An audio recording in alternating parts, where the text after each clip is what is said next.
خلک وایي شیشکه نوم نه دی، دا بلا دی.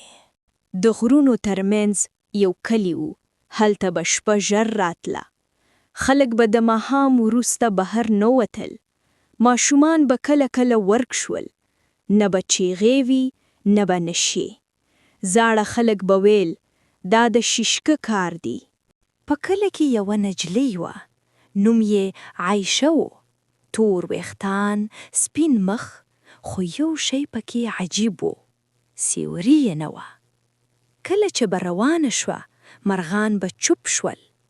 د عایشې مور د مرګ نه مخکې وویل کله چې ته 18 کلنه شوې له دې کلي ووځه. عایشه پوښتنه وکړه ولې؟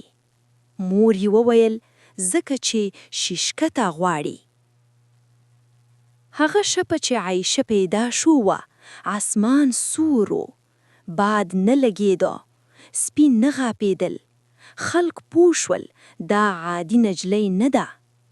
کله چې عایشه 18 کلنه شوه، هغه شپه ډیر غله وه.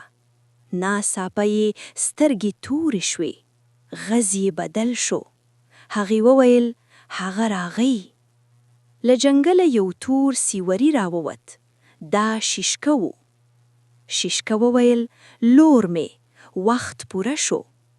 عایشه وخندل. دا خندا انساني نه وه. هغې وویل زه خلک نه وژم، زه یې ځان سره بیایم. سهار کلی خالی و. کورونه خلاص وو. خلک نه وو. یوازې یو ماشوم پاته و.